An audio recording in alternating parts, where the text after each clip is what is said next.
The Fibber McGee and Molly Show.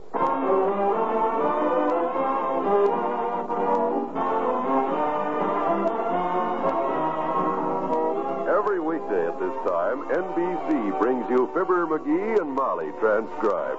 The show is written by Phil Leslie and Bill Dench and directed by Max Hutto.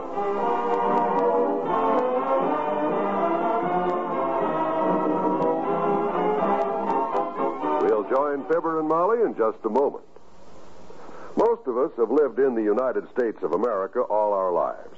And our high standard of living we have come to accept as naturally as the fact that we eat 3 meals a day.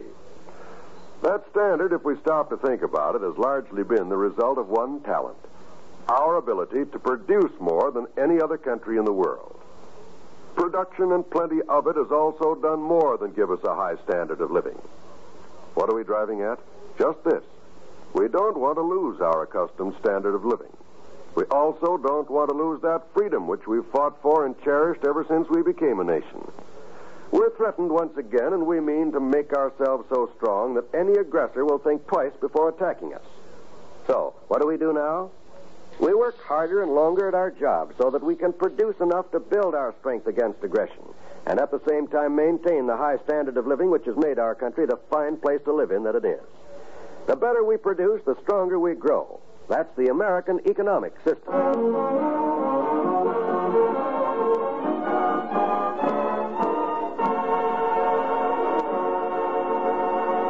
There's one very important after-Christmas chore that many of us manage to put off till around Easter. But here at 79 Wistful Vista this morning, Mr. McGee is just finishing the job as we join Fibber McGee and Molly. For the present. Signed, Fibber. Well, that takes care of that. Hey, Molly. Yes, Jerry, what's the problem? What's the Christmas tree? Oh, I see it. You can't walk through this room without brushing against it. How many ornaments fell? Just one. Rolled under the tree. Reason I called you, I finished all my thank you notes. Want to look them over before I seal them up? Let me see. Mm-hmm. Dear Doc. Yep. Thanks for the present. Signed, Fibber. Yep. Dear Mort. Thanks for the present. Signed, Fibber. Yep. Dear Ed. Thanks for the present. Signed, Fibber. Well, I'm glad you're not showing any favoritism. Nope. Nobody's going to accuse you of being too gushy either. Nope. We did get a lot of mighty nice gifts, though, from our friends. Yeah. I guess one of the most expensive gifts of all is that silver ice bucket Dr. Gamble sent us.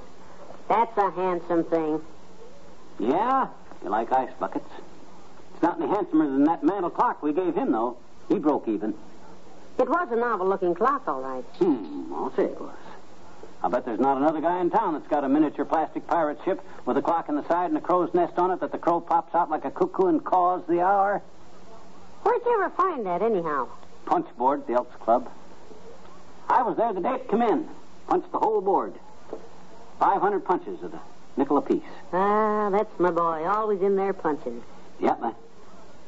What you gonna do with the ice bucket? Put it away in the cupboard with the one Uncle Dennis gave us last year, and the one I won for a door prize this summer, and the 3 we got for anniversary presents. My gosh, no kidding. Have we got that many ice buckets? 7 of them. You hardly ever see them because we hardly ever use them. Since Uncle Dennis left... Get your hat. What do you mean? Look, Tootsie, I know it's not the gift. It's the sentiment that counts. And I know it's not polite to exchange a present. And I know the old routine about you shouldn't look a gift bucket in the mouth. But by George, I also know how we need that thing like a crack in the cranium. McGee, you don't actually mean you'd exchange the gift that Dr. Gamble picked out for us with loving care at the Bonton because he felt we'd always cherish it and enjoy it, and because it was the first thing he saw? Yes. I'll run put my face on, be with you in a minute. We mustn't ever let the doctor know this, though. Oh, now it starts. Come in. Hello there, kids. What's new? Hello, Mr. Oldtimer. Hi, Oldtimer. How come you aren't busy on the grocery truck? Took the day off, kids. Oh? Recuperating from Christmas. Good. Just stopped over to thank you for them 1,001 presents you give me, kids. 1,001 presents? Pipe, tobacco, and 999 matches. I forgot about the matches. Yeah, I'm glad you liked them, Oldtimer. Have a nice Christmas, did you? Yep. Had a real cool Yule, kids. The merriest. Yeah? Christmas this year was the most. Had Christmas dinner with my girlfriend Bessie and her family. Good. Does she have a large family? Very large family, daughter. Ain't a one of them weighs under 300 pounds. Except, of course, her uncle. He's got a right nice figure, Uncle Grace has. Uncle Grace? Who's Uncle Grace? Bearded lady with a carnival, son. Oh. Bessie's got a very talented family, kids. Sounds like it. Circus people, mostly. Acrobats, trapeze artists. You ever hear of the flying ballerinos, the death-defying daredevils, and the big top? No, I don't think so. Me either. What'd you get for Christmas, Johnny? Oh, we got a lot of nice stuff, Oldtimer. Molly gave me a silk roll. Hey, what'd you get from Bessie, Mr. Oldtimer? Something nice? Yep. Very pretty, too, daughter. What was it? Well, so far, it's a sweater. What do you mean, so far? Bessie's knitting it, and she don't know how to stop. I'm going over there now and cut the string. So long, kid. So long.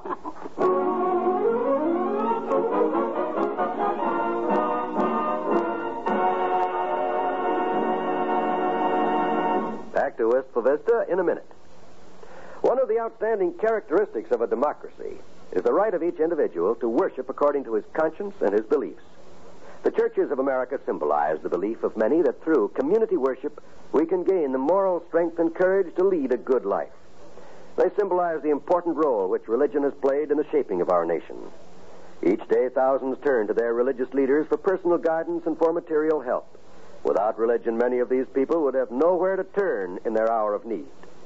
All of us recognize the important role played during the war by chaplains of all faiths in helping our soldiers to adjust to military life. Thus, it is manifest that religion is an important part of the moral fiber of America. It was the need to worship which drove our forefathers to leave their native lands and come here. Let us not forget the importance of the church in our lives. Let us, through recognition of moral and spiritual hungers, guide ourselves and our families toward a way of life which bespeaks peace and harmony and goodwill toward all men.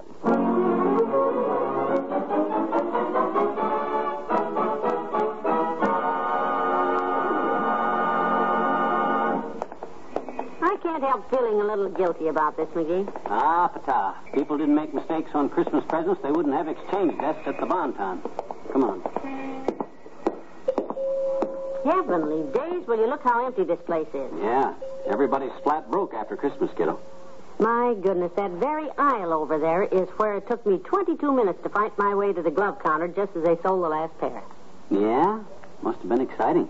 Over there at the costume jewelry is where Mrs. Spradley stooped over to pick up an earring. Yeah? And snapped all her hose supporters at once. Wow. She dropped her bundles and grabbed her stockings and walked clear to the ladies' room in a crouch. Boy, I'd like to saw that. Look over there at that broken showcase. We'd all been warned about pickpockets in the store, and when a man put his hand on Mabel Toops' arm, she wheeled and slugged him with her purse. Turned out to be her husband. Mort? Yeah, and that's where he fell, into the showcase. Ah, those happy shopping days. Thank goodness. Now, here, kiddo, here's the exchange desk. Excuse me, miss, are you busy? Oh, I'm so happy to see you. Been lonesome here today. What can I do for you? Well, we got a little problem, sis. Got a Christmas gift here we want to exchange. Well, imagine that. Where were you Saturday? Saturday? Everybody else in town was here. What a panic. Didn't anybody like anything this Christmas? Well, you see what we got here, sis, is what we got 6 more of at home. An ice bucket. Oh, that is a nice bucket. Yeah. What's it for? Ice. It's an ice bucket. Yes, I would make a nice bucket for ice, all right. What would you like to exchange it for? Well, we don't exactly know yet, sis. We sort of thought. I'll go have this okayed by the manager, sir, and I'll just give you a credit slip. Then you can pick out whatever you like. I'll be right back. Well, now we're getting Oh, no. Look, coming this way. Oh, my gosh. Doc Gamble. Now, you better let me do the talking. McGee, if he sees us bringing back the gift that he bought us, you know, an expensive thing that he probably... Oh, I wish I could crawl into the woodwork. Well, hey, imagine running into you two here. Hiya, Molly. Hello, sample size. Hi, large economy. Hello, Doctor. We were just downtown, and that is, well, we... Isn't it empty in here, though? It was till old Barge Bottom breezed in. I bet it was quiet here, too, till you came, sound off. Why is it I bump into him everywhere I go, Molly? Well? It might be because you got such a big bumper. Oh, is that so? Yeah, that's so. Boys, now stop it. This is the Christmas season. Well, you're right, my dear. My apologies. How about you, dearie? How about what? Tell the doctor you're sorry. Oh, he makes... Come on now. Okay. Doc, if I said anything to insult you, it was purely. Thank you. I think. That's better. Are you shopping, Doctor, or just looking around? Don't let us hold you up now. Oh, no, I'm not buying anything. That is, well, just looking. Say, that package you're holding behind your back there, that looks sort of familiar. It certainly does. Why, that's the paper I wrapped all our gifts in. Why, yes, it is. Doctor, That's our gift to you. Don't tell me you're exchanging it. I don't know what to say, my dear. I like your gift very much. Well, you're doggone well right. You ought to like it. Yeah. That authentic pirate ship with the clock is the perfect gift for you, and here you stand right here, bald-faced, waiting to exchange it. Yeah, but... Doctor, I don't know what to say. Well, I do. Doc, if you swap that clock, how will you ever be able to look me in the face again? That I could give up. That's gratitude for you. You knock your brains out getting somebody a real special gift, and this is how he appreciates it. I got news for you anyhow, wise guy. It didn't come from here. I put it in a Bonton bucket. Sorry to take so long. However, our department manager says it's perfectly all right for you to exchange the ice bucket for something of the same value. No, Doctor, don't jump to conclusions. We can explain everything. That's right, Doc. You don't like my ice bucket? Dad-ratted, Doc, we do so. Oh, is that so? Yeah. Then why are you returning it? I can't understand it. That's the ideal gift for you two. I only wish somebody had given me something like that. Oh, yeah? Well, I wish somebody would have given us something like... Wait a minute now. Hold everything. What's wrong, Molly? Here, Doctor. Give me that card on your package. That's right. Now, you take this card from ours. So. What is this? Now, let's switch packages like this. Alley-oop. What's the idea? All's well that ends well, Doctor. You've got the ice bucket, and McGee has the pirate clock. Molly, you're a genius. Well, what are we standing here for? Come on, boys. You can take me to lunch.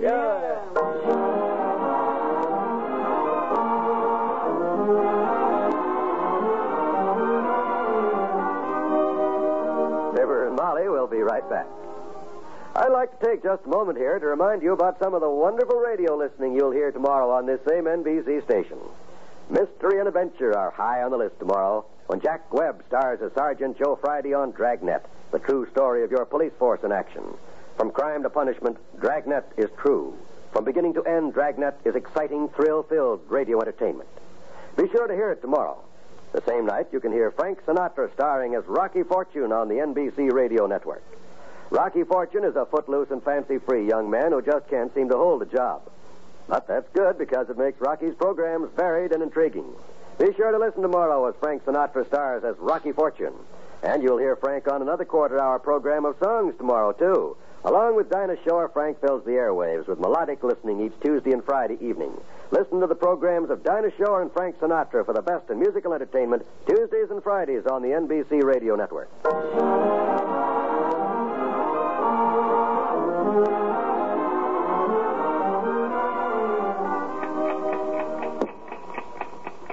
Just listen to that little old clock go, Molly. Don't it look pretty there on the mantel? Yes. Noisy little hunk of machinery, isn't it? Mm-hmm. Got a good, strong hairspring in it. What's the right time, you know? 1:45. What's the clock say? 2:17. I wish it was 3 o'clock. Because at 3 o'clock, that little crow pops out of the crow's nest and caws 3 times. I'd like to hear that little crow.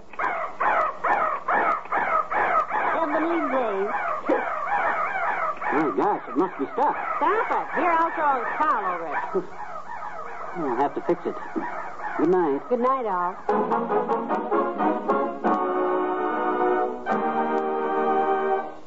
NBC has brought you the Fibber McGee and Molly program transcribed with Bill Thompson as the Oldtimer and Arthur Q. Bryan as Dr. Gamble, Colleen Collins as the exchange clerk. This is John Wald inviting you to be with us again tomorrow night for another visit with Fibber McGee and Molly.